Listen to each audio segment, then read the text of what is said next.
Never buy these 5 things. Before you spend another dollar, stop. Some purchases don't just waste your money, they quietly keep you poor. Here are 5 things you should never buy if you want to build wealth. First, brand new luxury cars. The moment you drive a new luxury car off the lot, it loses a huge part of its value. A reliable used car can save you thousands.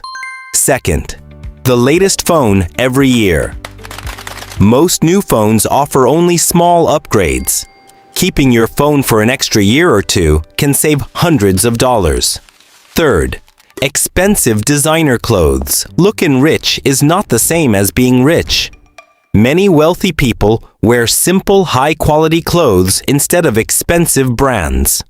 Fourth, things you buy to impress others.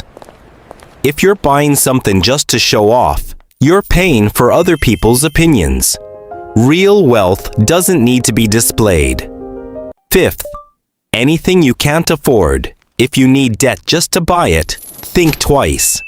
Buying beyond your means is one of the fastest ways to stay broke. Spend less on things that lose value. Spend more on things that grow your future.